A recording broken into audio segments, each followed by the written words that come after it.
जसं आता टाकरवनकरांनी ते तर मोठे राष्ट्रीय पातळीवर काम करणारे या ग्रंथालय चळवळीचे कार्यकर्ते आहेत आणि त्यांचा खूप मोठा दांडगा संपर्क आहे. आणि जे आपण गेल्या वर्षी दारादारात झाडं लावलीत ना, तर ही झाडं लावण्याची चळवळ ती फार मोठ्या प्रमाणात करते. ती झाडं लावण्याचं काम ते मोठ्या प्रमाणामध्ये करतात. शहरामध्ये त्यांचे आता 350-400 घरं अशी आहेत की ज्या घरावर त्यांनी बाग लावलेली आहे. म्हणजे घरचा सगळा भाजीपाला ते त्यांच्या गच्चीवर काढतात, फळं काढतात, फळभाज्या पालेभाज्या हे सगळं घराच्या गच्चीवर करतात. तर ते हे गणेश टाकरवनकर आहेत, शेतकरी आहेत, बीड जिल्ह्यातल्या छोट्या गावाचे आहेत. आणि ते झाड आणि माणूस यांचा विकास करण्यासाठी ते आहे. आणि झाडं कशासाठी विकास करायचा, तर माणसासाठी झाडं आहेत आणि ते माणसंच झाडांना वाढू शकतात. आणि म्हणून झाडं लावायचं. म्हणून आपण आता चिसाच्या मळ्यामध्ये आणि शेतावर राहणारी जी मंडळी आहे ना, त्यांनी त्यांच्या घराच्या अवतीभोवती बरंच बागा कराव्यात. कारण शहरातली चळवळ त्यांनी आता मोठ्या प्रमाणात चालवलेली आहे. आणि आमच्या घरी आमच्या ह्या बाबासाहेबांना कायम साथ देणाऱ्या माई आंबेडकर जशा होत्या, मातोश्री रमाबाई आंबेडकरांच्या नावाची आपण पेटी केली. आता त्याच्यात आंबेडकरांचं सर्व साहित्य, बौद्धांचं साहित्य, सर्वात मोठी ती पेटी आहे. त्याने सर्व साहित्य आपण ठेवलं आहे. बाबासाहेब हे सगळं करू शकले ते कारण माई आंबेडकरमुळे ते करू शकलेले आहेत. आता आपल्याला गीतामध्ये मेश्राम सरांनी सांगितलं ना, काय सांगितलं त्यांनी, की ते तिथे लंडन मध्ये त्या ग्रंथालयात 18 तास पावाचा तुकडा कपभर दुधात पिऊन ते तिथे 18 तास अभ्यास करत होते. आणि इथे रमाबाई गोरे थापून घरचा राहटगाडा चालवत होते. 3-4 लेकरं पदरात होती. दुःख होतं, दारिद्र्य होतं, हे सगळं होतं.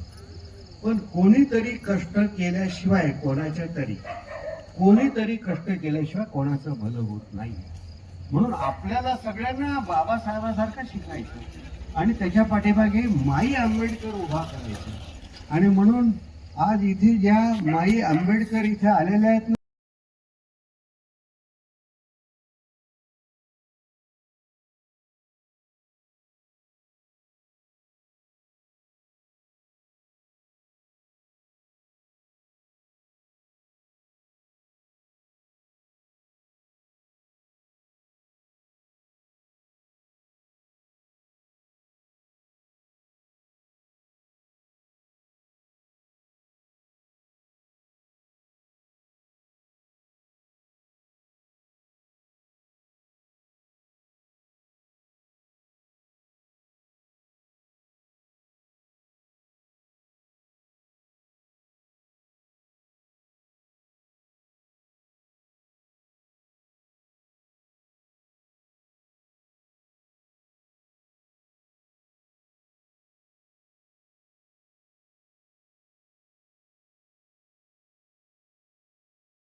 पूजा करायची पद्धत होती.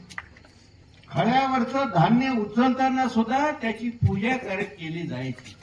म्हणजे प्रत्येक ठिकाणी आपण कृतज्ञ असतो, तो आपला व्यवहार असतो, त्याला आपण संस्कृती म्हणतो.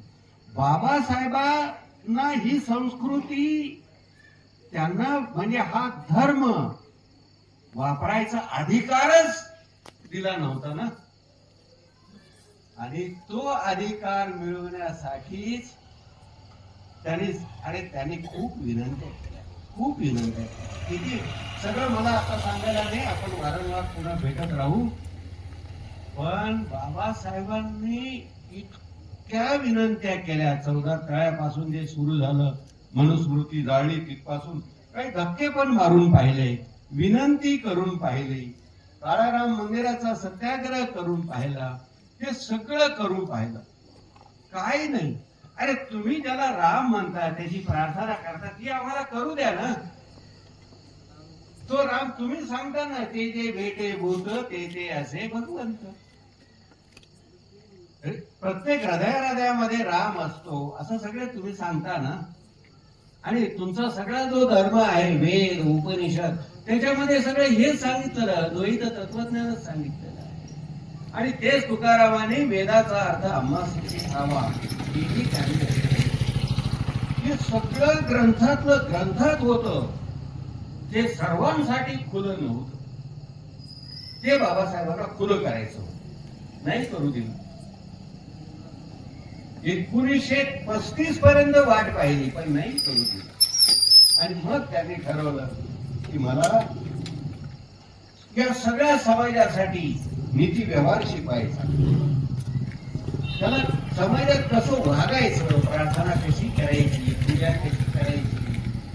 तिथे आपण बौद्ध विहार केला आणि सगळे माणसं एकत्र येतात, त्या निमित्तानं प्रार्थना होते, आनंददायी वातावरण होतं. हे त्यांना पाहिजे होतं ना. आणि त्याच्यासाठी म्हणून त्यांनी बौद्ध धर्म स्वीकारला. आणि जो बौद्ध धर्म आचार व्यवहार शिकवतो, म्हणजे वारकरी संप्रदायाने सांगितलं की मी हिंसा करणार नाही, मी अपेय पेन करणार नाही, म्हणजे दारू पिणार नाही, रोज देवाची मी नामस्मरण करेल, उठता बसता हरी बोला. जसं वारकरी संप्रदायामध्ये आपल्या गावात सगळे माळकरी आहेत, सगळे सप्ताह होतात. साधारणतः जे कीर्तनकार असतात, जे भजन करतात, टाळ वाजवतात, निनाद करतात, रोज पूजा अर्चा करतात, ग्रंथ वाचन करतात, ते कधी दारू पित नाही. ते आहे की नाही? तर तसंच बाबासाहेबांना सुद्धा सांगणारा धम्म पाहिजे होता. आणि म्हणून सुरापानाय रमणी शिखापदम समाधियामी. ते सुरापान नाही करायचं. आपल्या जरी त्यांना काशय वस्त्र म्हणजे भगवे वस्त्र जरी नसले, तरी आज आपले हे भंते आहेत, मेश्रामी. हे माहिती आहे कुठून आलेले आहेत? भंडारा जिल्ह्यामध्ये लांब तिकडे विदर्भातून भंडारा म्हणजे टोकाला तिकडे, त्याच्यामध्ये एक छोटस गाव आहे. ते जसे बीड मधून आलेत ना आमचे टाकरवणकर, तर तसे ते पण अशा एका लांब गावातून ते आले. ते इथपर्यंत येऊ शकले, ते उत्तम तऱ्हेनं तुमच्या समोर आज गाऊ शकले, उत्तम तऱ्हेनं बोलू शकले, कारण त्यांना शिक्षण मिळालं, त्यांनी पुस्तकं वाचले, ते शिक्षक झाले. आणि बाबासाहेबांनी जो धम्म दिलाय ते धम्म आचरण करतात. म्हणून आचरण करायचं, धम्माचं आचरण करायचं. आणि म्हणून सगळ्याकडे, सगळ्या संतांनी, सगळ्या महात्म्यांनी आपल्याला हे सांगितलेलं आहे की आपला व्यवहार चांगला असला पाहिजे, शुद्ध आहार असला पाहिजे, शुद्ध पेयपान केलं पाहिजे, जलपान केलं पाहिजे. आणि त्याच्यासाठी आपण एकमेकाशी चांगलं बोललो, संवाद केला, वाईट कोणाचं चिंतू नये. एखादा अर्थ बिघडलं असेल, काही झालं असेल, तर त्याला आपलं गपचूप राहून काय कोणी म्हणलं जरा फार लांब नाहीये. आणि म्हणून ही भावकी आपल्याला एक करायची आहे. प्रभू रामचंद्राने आणि भरताने जशी सगळी केली, भरताने सगळं त्याच्यासाठी आहे. प्रभू रामचंद्रानं सगळं सोडून भरतासाठी तो अरण्यात गेला आणि भरत पुन्हा सगळं त्याच्याच ओटी टाकण्यासाठी तो पुन्हा त्याला आणायला गेला. काय भाऊ बंद बघा, त्याला म्हणायचं भाऊ बंद. यांनी आपली सवय बदलली आणि घरामध्ये परमार्थ आणला, बाबासाहेबांना शिकवण्यासाठी मदत केली. आणि जो चालतो ना स्वतःच्या पायानं त्याला समाज मदत करत असतो. बाबासाहेब चालणारे होते आणि म्हणून सयाजीराव गायकवाडांनी त्यांना, सयाजीराव गायकवाडांचं खूप साहित्य या पेट्यांमध्ये आहे आणि बाबा भांड हे मोठे साहित्यिक आहे. आणि ते मला असं म्हणाले, त्यांनी आपल्याला 14,000 रुपयाची पुस्तकं पाठवली. त्यांना हे मी जेव्हा सांगितलं तर आणि हे बाबा भांड कोण आहे तुम्हाला माहित आहे? म्हणजे आपलं नातं मी सांगतो. आपले उत्तमराव आहे ना, आपले उत्तमराव केदारे, आता नाही ते आता, पण त्यांचा सुभाष मुलगा आहे, सुभाष आणि मुरलीधर. तर याचा तो सक्का मावळ भाऊ आहे आणि त्याला आडगावविषयी प्रेम आहे आणि मोठा साहित्यिक आहे. म्हणजे संपूर्ण आता देशभर त्याचं नाव आहे. कंट्या बिलावर त्यांनी मोठं कादंबरी लिहिली, मोठी पुस्तकं लिहिली.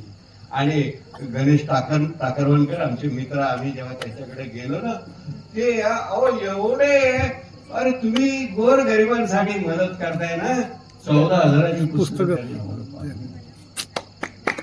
अरे खूप लोक आपल्याला मदत करायला, जो चालतो ना त्याच्या पाठीमागे भगवान गौतम चालणाऱ्याच्या पाठीमागे परमेश्वर. पण जागेवर बसला रोज दारू पिऊन जोडायला लागला तर कोण त्याला मदत करणार?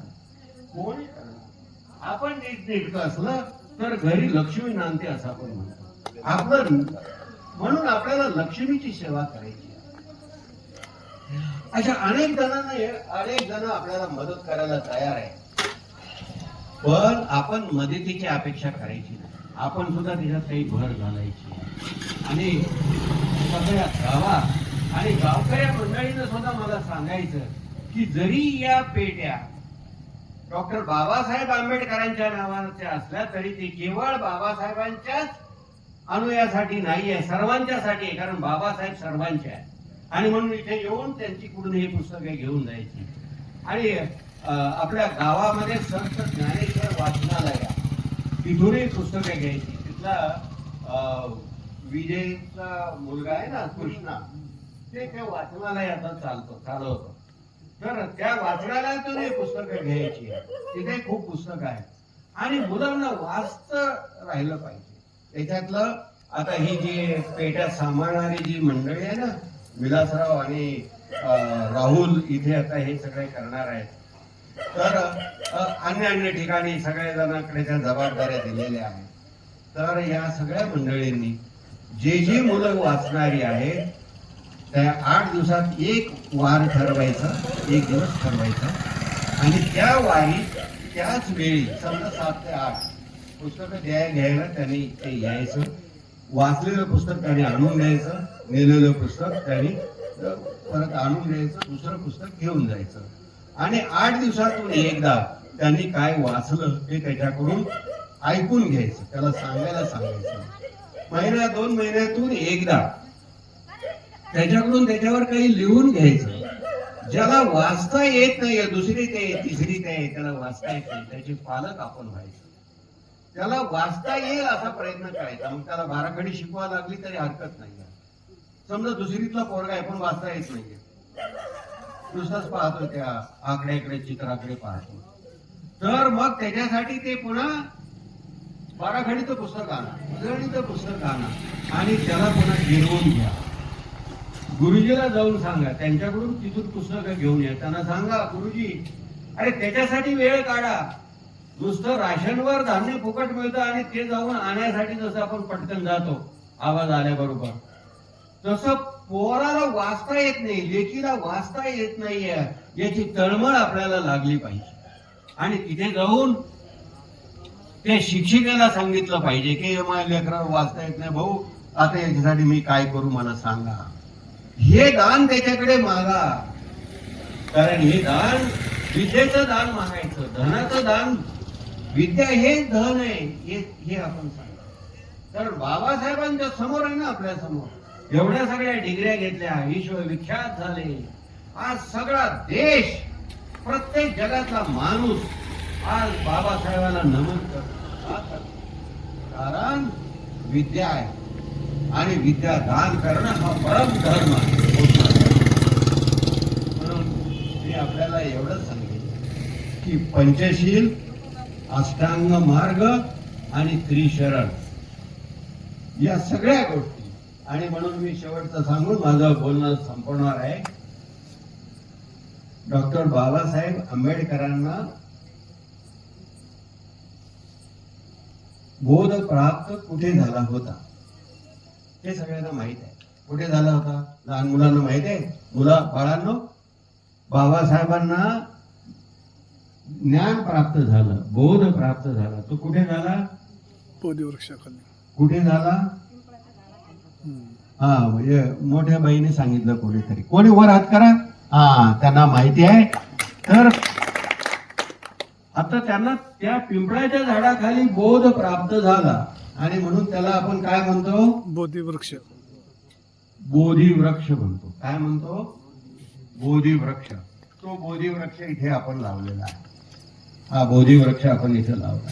इथे बोध, त्या झाडा, पिंपळाच्या झाडाखाली भगवान गौतम बुद्ध का बसले होते? त्या झाडाखालीच का बसले ते तुम्हाला नाहीये, त्याचं विज्ञान कोणी सांगत. पण मी तुम्हाला सांगतो, ज्या झाडाचा पान हे मोठं असतं त्या झाडातून अधिक ऑक्सिजन मिळतो. अधिक ऑक्सिजन मिळतो. आणि ऑक्सिजन जिथे जास्त मिळतो ना, तिथं माणसाला तरतरी येते, बुद्धी अधिक तल्लख होते, माणसाला जरा बरं वाटतं. आणि म्हणून ही मोठ्या पानाची झाड आहे ना, ही आपल्याकडे परंपरेनं बोधिवृक्ष आहे. आणि या बोधिवृक्षाचा जो उल्लेख आहे ना, तो भगवद्गीतेमध्ये भगवंतानी करून ठेवलेला आहे. ऊर्ध्व मूल मदत शाखम. अरे इतका हा परम जो भारतीय संस्कृतीमध्ये त्याची ओळख त्या वृक्षाची बाबासाहेबांना होती, भगवान गौतम बुद्धांना होती. आणि म्हणून भगवान तिथे साधनेसाठी बसले आणि त्यांना बोध प्राप्त झाला. कारण तो ऑक्सिजन जास्त देतो. आणि म्हणूनच आपल्याकडे बघा, मंदिराच्या शेजारी पिंपळ पार, जिथे जिथे मंदिर आहे, म्हणजे इथे विठ्ठल रुक्माईचं मंदिर आहे ना, पूर्वी तिथे पिंपळ होता मोठा, आता हे मोठा आहे. तर त्या पिंपळाखालीच ते हे जे मोठं मंदिर झालं, त्या पिंपळाखालीच बैठक झाली होती आणि त्यातूनच गावाचा उद्धार पुढे सुरू झाला होता. ते त्यावेळची कथा मी सगळी सांगत नाही, पण तिथेही पिंपळाच्या झाडाखालीच ते झालं. मंदिराच्या शेजारी पिंपळ पार आणि येशीच्या दारी वडाचं झाड. प्रत्येक गावात वडाचं झाड हे वेशीच्या दारात असायचं, वेशीच्या जवळ असायचं. म्हणजे रानातून थकून भागून माणूस आला की तिथे त्याला चांगला ऑक्सिजन मिळत होता, थंडावा मिळत होता वडाच्या झाडाखाली. कारण तो उन्हाळ्यामध्ये ना वडाचं झाड आणि पिंपळाचं झाड ज्यादा पाणी सोडत असतं. वडाच्या झाडाखालून जर आपण गेलो ना, त्याचं पान जाड असतं, ते अधिक खोल वरून मुळाच्या खोल मुळे जातात. खोल वरून पाणी घेतं आणि त्या पाण्यात सोडून आणि नंतर पाण्यातून ते सोडतं खाली थंडगार. आणि एवढे पाखरं त्याच्यावर बसतात की ते पाखरं त्याच्या विष्ठाखाली पडतात, ती माती सुद्धा सुपीक होते. आणि म्हणून ही सगळी वृक्ष, आणि म्हणून तिथे भगवान गौतम बुद्धांनी इथे बसल्यानंतर त्यांना बोध प्राप्त झाला. आणि तो बोध प्राप्त काय झाला तर त्याच्या ज्या मुळ्या आहेत ना, त्या मुळ्या संगम शरणम गच्छामि. संग म्हणजे ताकद, त्या मुळ्याची ताकद आहे. आणि त्याचा वरचा जो बुंदा आहे ना, तो धम्मम शरणम गच्छामि. मुळ्याकडून जे जे आलंय तो जो बुंदा आहे ना तो वर फांद्यांना आणि त्या पानांना पुरवतो वरचं, त्याचा धर्म तो पाळतो. तो स्वतः नाही खाऊन बसत. तो काही सरकारी अधिकारी आहे का मध्येच खाऊन टाकायला? हा, तो इमानदार आहे. तो धम्मम शरणम गच्छामि. तो भगवान गौतम बुद्ध, अरे हा धम्म पाळतो तो. त्याच्या वरच्या ज्या 5 फांद्या आहेत ना ते पंचशील आहे. पानाती पाना वेरमणी शिखापदम समाद्या. जे माझं नाही आहे की नाही? मी अनितीला वागणार नाही, व्यभिचार करणार नाही, खोटं बोलणार नाही, मी सुरापान करणार नाही, दारू पिणार नाही. हे पंचशील म्हणजे 5 फांद्या आहेत. त्याच्यावरच्या ज्या 8 फांद्या आहेत त्या 8 फांद्यामध्ये 8 फांद्या म्हणजे काय आहे? अष्टांग मार्ग, सम्यक आचार, म्हणजे आपण रोज वापरतो तो व्यवहार आपला सम्यक असला पाहिजे, सम्यक विचार असला पाहिजे, सम्यक आचार असला पाहिजे. सगळ्या गोष्टी म्हणजे आपलं खाणं पिणं आणि मग शेवटी सम्यक समाधी ही सम्यक असली पाहिजे. सम्यक म्हणजे योग्य उत्तम करायचं म्हणजे सम्यक असलं पाहिजे. ते अष्टांग मार्ग. आणि मग हा सगळा धर्म आपण नीटपणे जर पाळला, हा सगळा धर्म आपण जर नीटपणे जर पाळला तर पान नावाचा जो सगळा समाज आहे ना, पान नावाचा जो सगळा समाज आहे ना, तो समाज सुखनाई व नांदत राहील. सुखनाई व उत्तम तऱ्हेनं ते पानं सळ सळ सळ सळ सळ सळ उसाचा आवाज त्या पानातून येतो आणि त्याला चांगली आघाडी येत राहील, पानं मोठे होत राहतील असा तो सुखानं. आणि मग ते दुसरं पान हळू गळून पडेल आणि नित्य असा तो वृक्ष कायम असा तो राहत राहील. आणि हा उपदेश म्हणजे सर्व समाजासाठी त्याने काय करायचं तर संघटित व्हायचं. संघ चांगला असला पाहिजे, निर्मळ असला पाहिजे, तो धम्माचा व्यवहार करणारा असला पाहिजे, तो ज्ञानी असला पाहिजे. आणि त्याला ज्ञानी असणं आणि त्याचा व्यवहार म्हणजे पंचशील असलं पाहिजे, अष्टांग मार्ग असला पाहिजे. हा सगळा विचार भगवान गौतम बुद्धाने आपल्याला सांगितला आणि तो बाबासाहेबांनी आपल्यापर्यंत आणून पोहोचवला. आणि म्हणून आपण बाबासाहेबांना आपण सतत शरण गेलं पाहिजे. बाबासाहेबांना सतत आपण बाबासाहेबामुळेच आपण आहोत. आणि सर्व समाजानं असं मानलं पाहिजे की बाबासाहेबांचे आपल्यावर खूप मोठे उपकार आहे. अरे एवढं पाणी दिलं नाहीये रोजच्या, आणि हे आमच्या हातानं आम्ही पाहिलं नाही. हा, आम्ही सुद्धा वरून पाणी वाढलेलं आहे या आईच्या विहिरीवर. आमचे याचे विहीर होती, आईची विहीर होती. रामदास आहे, रामदास महाराज. हा, आम्हाला पाणी शेंदाला हे होतं, मी पण पाणी शेंद. आणि मग आमचं भांड भरल्यावर उरलेलं फक्त त्याच्यामध्ये टाकायचं, उरलेलं टाकायचं. असं त्या बाईने किती वेळ थांबायचं, आम्ही तर पटकन शेंदून काढून घेऊ.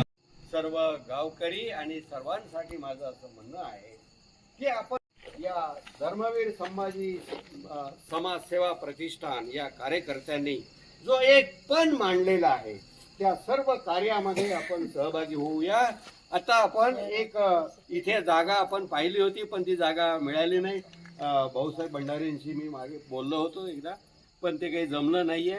रमेश भाऊ त्यांचे पुतणे आहेत पण ते काही झालं नाहीये. आणि म्हणून मग आता मारुतीच्या पाठीमागे आता व्यायामशाळेसाठी जागा घेतली, तिथे लहान लहान मुलांना आपण खेळवणार आहोत. आणि अजून काही बऱ्याच गोष्टी, प्राथमिक शाळा आहे आपल्याला चांगली करायची आहे. ह्या सगळ्या गोष्टी गावामध्ये आपल्याला एकजुटीनं सगळ्याला एकत्र राहायचं आणि लहान मुलांसाठी जे जे म्हणून आवश्यक असेल ते सगळं आपण करूया. म्हणजे त्याला चांगलं खेळवलं पाहिजे आणि त्याला चांगलं शरीर त्याचं मजबूत झालं पाहिजे आणि मग त्याची बुद्धी पण चांगली तेज होते. तेव्हा मुलं आणि मुली असा भेद न करता आपण अशा तऱ्हेनं एक चांगलं गावामधलं उत्तम तऱ्हेनं वातावरण निर्माण करू. बोला बोला डॉक्टर बाबासाहेब आंबेडकरांचा विजय असो. डॉक्टर बाबासाहेब आंबेडकरांचा विजय असो. सर्वांना अभिवादन.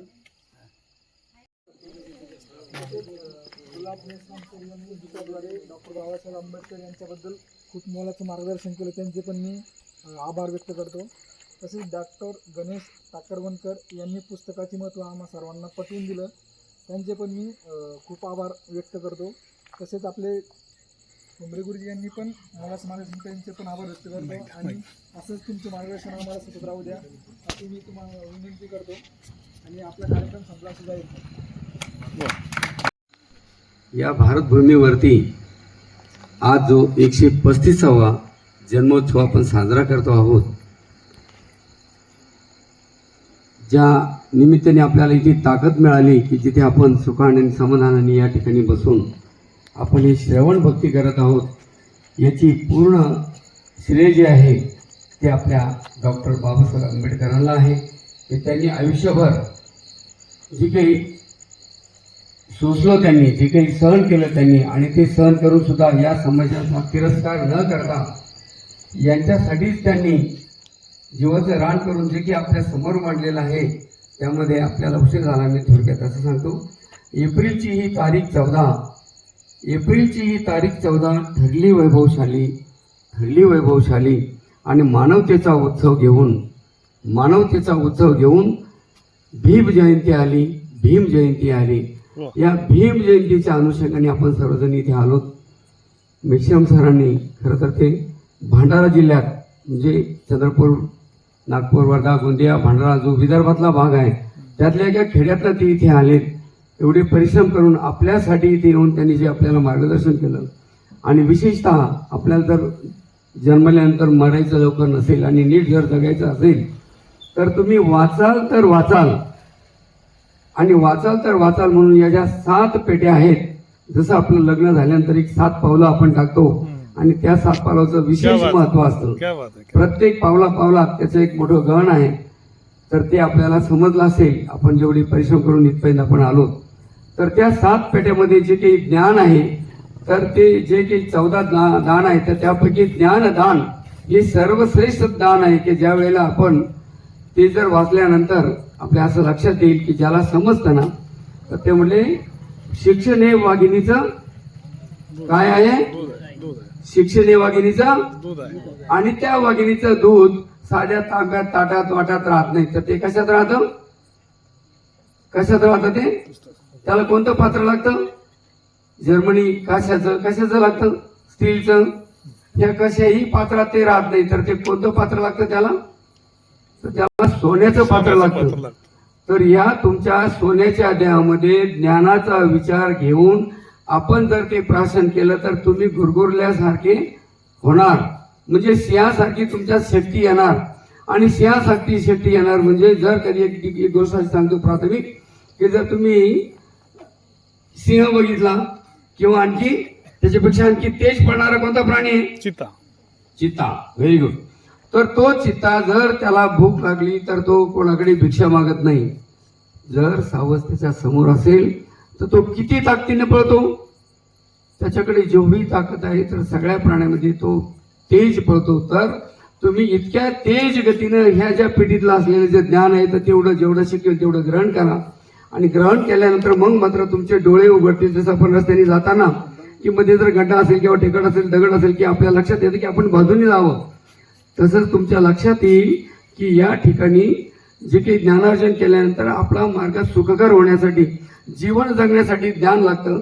आणि ज्ञान हे आपल्याला ग्रहण स्वयं करावं लागतं, ते कोणी देत नाही. तर ज्यांच्याकडे आहे तर त्याला नम्रतेने जाऊन आपण त्याला प्राशन करावं लागतं. म्हणून अशी म्हण आहे की जी ज्ञान आहे तर ते कसं आहे, तर ते विद्या विनयेन शोभते. तर विद्या तुमच्याकडे नम्रता असेल तरच ती विद्या मिळते. अरे मला शिकवतो का नाही, गुरुजी तुला कळतं की नाही, असं जर म्हटलं तर ते आपल्या पदरी पडेल का. तर आपण नतमस्तक होऊन नम्रतेने होऊन ज्या वेळेला आपण गुरुजींकडे जाऊ नतमस्तक होऊ, म्हणून आपण गुरुजींच्या दोन्ही गुडघे टेकून डोकं पायावर ठेवून आणि हात जोडून नमन केल्यानंतर त्या गुरुजींच्या ज्ञानाचं जे काही पाझर येतो तो त्यांच्या पायाच्या अंगठ्यापासून ते तुमच्या ज्ञानात येईल, डोक्यात येईल आणि मग मात्र तो तुमच्याकडे पाजरेल. हा त्याचा रस्ता आहे असा अप अँड डाऊनचा. तर ही जी काही ज्ञान आहे तर ते आपण सगळ्यांनी घ्यावं. सरांनी, मेश्राम सरांनी आणि टाकळकर सरांनी तर गणेश सरांनी तर आपल्याकडे म्हणजे गणेश सरांनी आपल्याला 7 पेट्या दिल्यात. म्हणून आपण गणेशाची जी आपण पूजा करतो की नाही, तर गणेशांचं नाव जे आहे, सरांचं जे नाव आहे गणेश, आणि त्यांनी आपल्याला ज्या 7 पेट्या दिल्यात त्यातनं जे ज्ञानाचं पाझर होईल तर तो आपण सगळ्यांनी घ्यावा, तो प्राशन करावा आणि मग आपण मात्र सगळ्यांनी ज्ञानदान व्हावं. बाबासाहेब आंबेडकरांनी जशी छत्रपती शिवाजी महाराजांनी तलवार चालवली तसं बाबासाहेबांनी लेखन चालवली. आणि लेखन चालवल्यानंतर काय झालं तर तुमच्या डोक्यात प्रकाश पडला. आणि प्रकाश पडल्यानंतर मात्र अंधार कुठे पळून गेला याला शोधायची गरज उरत नाही. तसा तुमच्या डोक्यामध्ये जर प्रकाश पडला तर मग मात्र तुमचा अज्ञानरूपी अंधकार हा दूर होईल. आणि दूर झाल्यानंतर मात्र तुम्ही जर सज्ञान झाले तर मग मात्र दुसरीकडे जाऊन बाकी भिक्षा मागायची काही गरज पडणार नाही. तर तुम्हीच काय व्हाल तर तुम्ही देणाऱ्याने देत जावे, देणाऱ्याने देत जावे, घेणाऱ्याने घेत जावे, घेता घेता देणाऱ्याचे घेणाऱ्याने हात घ्यावे. म्हणजे त्याचे हात तोडून नाही घ्यायचे. तर जो तो ज्ञानाची त्याची वृत्ती आहे तर तसंच आपल्याला सुद्धा मोठं होऊन आपल्याला सुद्धा ज्ञान देण्याची शक्ती निर्माण झाली पाहिजे असा तो भावार्थ आहे. चला छान, आपण सर्वांनी मला बोलण्याची संधी दिली आणि आपण शांततेने ऐकून त्याबद्दल सर्वांचे धन्यवाद. हरिओम.